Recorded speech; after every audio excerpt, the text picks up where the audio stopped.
My wife's ex sent me old messages she wrote that proved she lied to me about her body count, but I manned up and got past that issue. Now he sent me a new message, and I'm starting to think the baby she's carrying isn't mine. Posted by u/J Suze Rancunier. My wife, 32F, and I, 27M, experienced some relationship problems caused by an ex-boyfriend of hers that I believe are still affecting us today. For some context, we first met when we were studying overseas and working part-time together at the same restaurant. I'm from Australia, and she is from France. After a few shifts together, we became friends and eventually started dating. I was 19, and she was 24 at the time. We dated for a little over 3 years before moving back to my home country, and 2 years after moving, we decided to get married. The problem started when my wife and I had just gotten engaged. We decided to do the obligatory social media announcement posts informing everyone about our exciting news. It was about a week later when I received a message request from an Instagram account I didn't recognize. I saw that my wife and the person followed each other, so I thought it was one of her old school friends or something and decided to accept the request. By then, I had gotten over 100 messages from my wife's friends and family I'd never met, congratulating us, so I expected this message request to be more of the same. Instead of a congratulatory message and an introduction as to who they were, I was sent a bunch of screenshots of messenger chats that were in French and a message that followed, saying that I should read these conversations to know how my fiancé is. I felt something was a bit off, but still believing this person was a family member or friend of my wife whose English wasn't very good, I decided to translate the screenshots to be able to respond to them. Naively, I translated them, thinking they'd just be some cute messages, only to read conversations between two people. The topics included recounting intimate encounters, the intimate acts they had performed, boyfriends, and how inferior Asian guys are to white guys. I am Asian, by the way.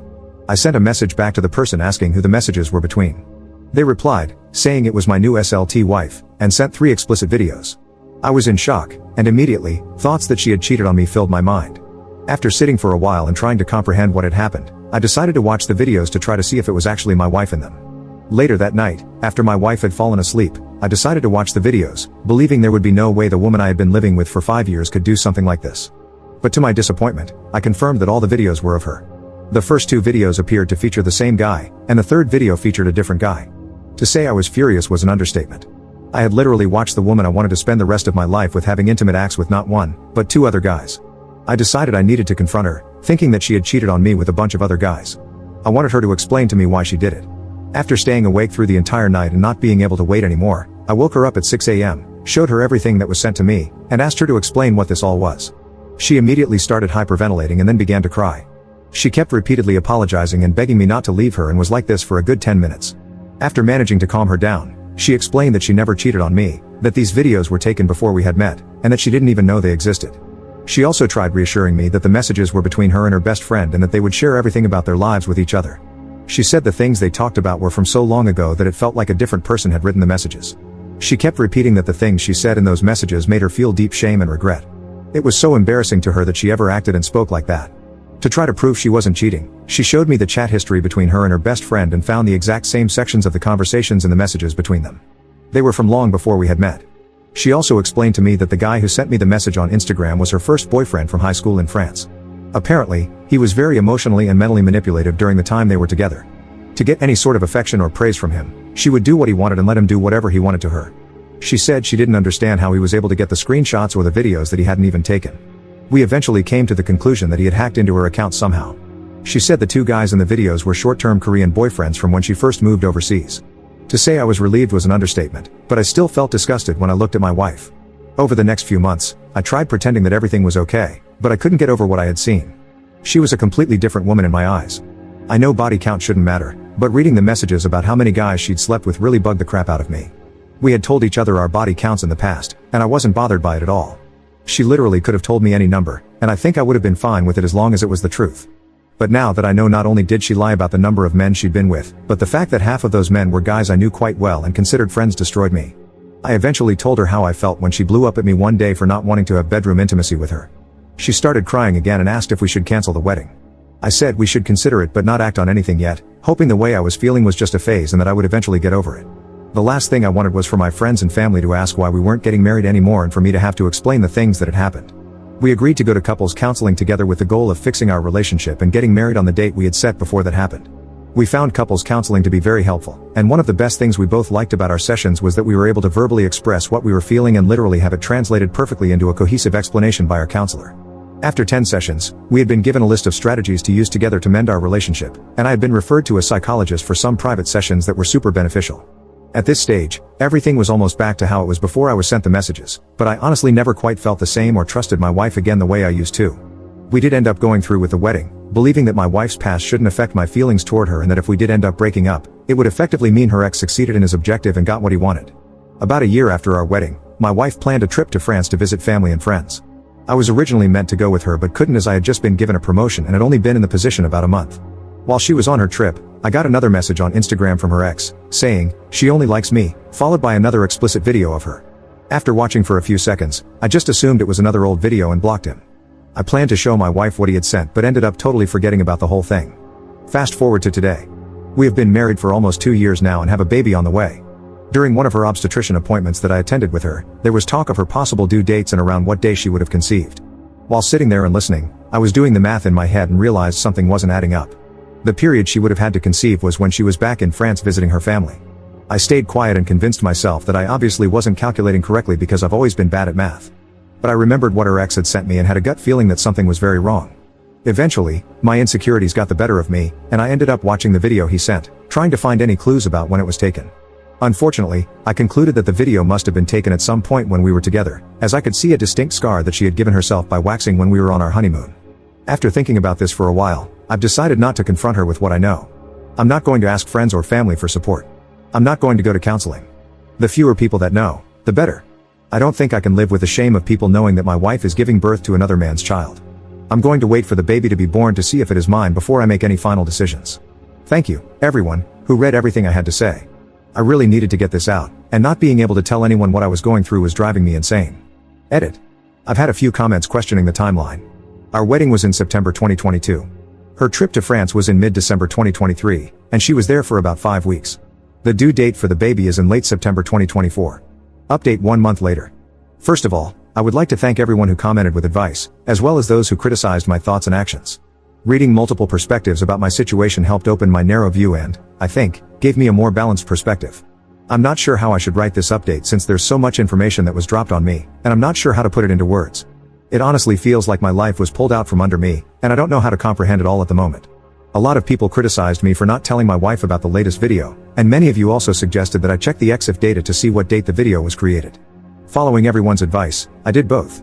First, I checked the metadata to see the creation date, which showed it was taken on January 1, 2024, at 1:18 a.m. It was sent to me on January 6, 2024. I kept in mind that people were saying metadata can easily be edited, so I didn't take the new information too seriously, even though it appeared to be a relatively recent video. After seeing the metadata, I sat her down on the couch to tell her about the video.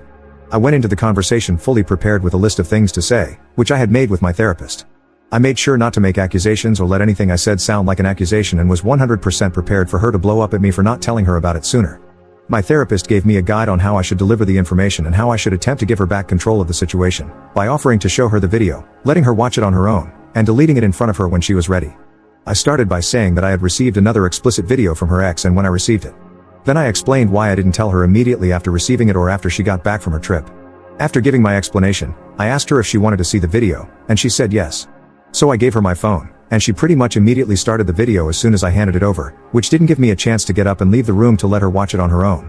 As soon as I heard the audio from the video, I immediately stood up and was turning to walk to a different room when she grabbed my pant leg and started profusely apologizing. I said there was nothing to apologize for since this was from before she met me, and that I should be the one apologizing to her for keeping it from her. She asked me why I decided to tell her now, and I told her the truth about my concerns regarding the due date and how it didn't quite make sense in my head. That's when she lost it. She grabbed my hand and kept saying it was a mistake, and that she wasn't thinking straight because she was drunk. My heart just dropped, and I knew instantly what she meant by her repetitive ramblings. I told her to tell me exactly what happened or I'd leave immediately. Long story short, she cheated on me when she went on her trip to France with her ex, the one who was sending me the screenshots and videos. They ended up hooking up after catching up at a New Year's Eve party they both attended. They're from a small town in central France with a population of only a few thousand. Apparently, they had seen each other at the local supermarket a few days after her arrival in her hometown. My wife and her ex are from the same friendship group, they went to the same kindergarten, primary school, middle school, and high school, which is how they ended up at the same New Year's Eve party. She also told me that her ex had admitted to hacking into her Facebook account to access the video she had shared with her other exes. Although calling what he did hacking makes it sound quite sophisticated, she hadn't changed her password since high school, and he still knew it when he gained access to all her accounts. So effing dumb. She begged me not to divorce her and tried to bargain with me, promising it would be the only time she'd ever cheat, promising she'd be the best wife to me, letting me hook up with as many women as I'd like, and even stooping so low as to offer intimate acts. I said I would only consider staying if she did two things: give me her phone so I could go through her messages, and agree to a paternity test. She instantly agreed to the paternity test but was a bit more hesitant about handing her phone over. However, she eventually agreed. While looking through her phone, I found more evidence that she cheated on me on New Year's Day, as well as evidence of another instance of cheating on a different date. By this point, I had already made up my mind about the relationship and just left. I'm currently staying at a hotel and will be moving into an apartment I had been trying to rent out for a while. I've spoken to both my solicitor and my wife and have agreed to attend the mandatory counseling required for me to proceed with the divorce, which will start in October.